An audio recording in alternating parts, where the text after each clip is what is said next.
RTC ఉద్యోగులకు కార్మికులకు కూటమి ప్రభుత్వం అధికారంలోకి వచ్చిన తరువాత మెరుగైన వైద్య సేవలను అందించేందుకు ప్రత్యేక చర్యలు తీసుకుంటున్నామని రవాణా శాఖ మంత్రి రాంప్రసాద్ రెడ్డి అసెంబ్లీ సమావేశాల్లో క్వశ్చన్ అవర్లో స్పష్టం చేశారు.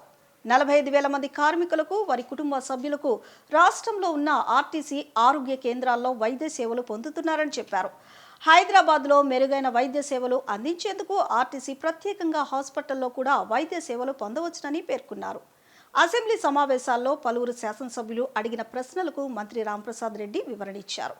ఆర్టీసీ సంస్థలో పనిచేస్తున్న ఉద్యోగులకు అనారోగ్య సమస్యలకు గురైతే ఈహెచ్ఎస్లో కూడా వైద్య సేవలు అందుబాటులోకి తీసుకువచ్చానని చెప్పారు.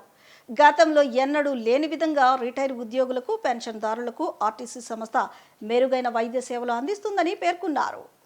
ధన్యవాదాలు అధ్యక్ష.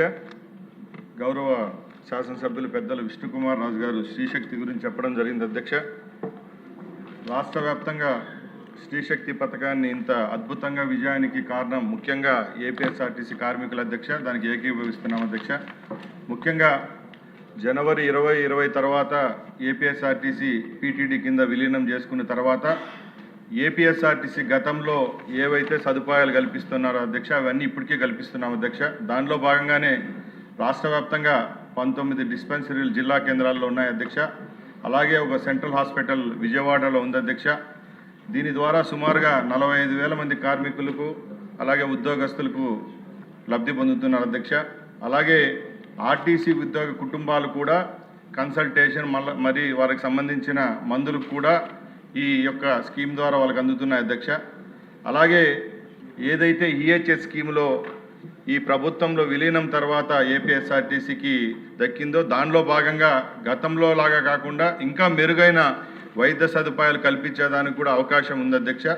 దీని ద్వారా 1900 హాస్పిటల్స్లో ఈ పథకాన్ని ఎవరైతే వీళ్ళు 45,000 మంది ఉద్యోగస్తులు ఉన్నారో వాళ్ళందరికీ అందుతున్నాయి అధ్యక్ష.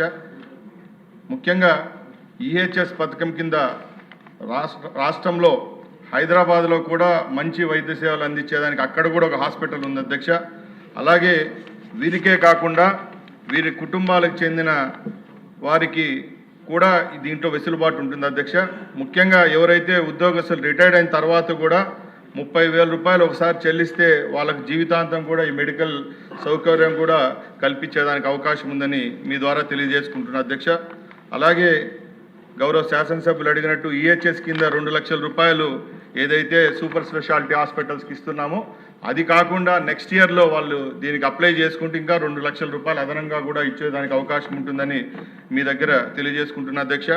ముఖ్యంగా ఈ ప్రభుత్వంలో మెడికల్ రీఇంబర్స్మెంట్ క్లెయిమ్స్ ఏమి ఉన్నాయో దాని ద్వారా కూడా టోటల్గా 2020 సంవత్సరంలో సుమారుగా 734 మందికి 4.85 కోట్ల రూపాయలు కూడా చెల్లించడం జరిగిందని సభాముఖంగా తెలియజేసుకుంటున్నా అధ్యక్ష.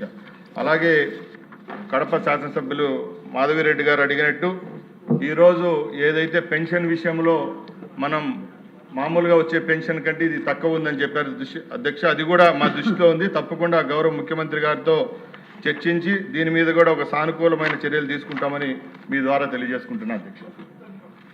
క్వశ్చన్ నెంబర్ 1142 రెవెన్యూ మినిస్టర్ గారు.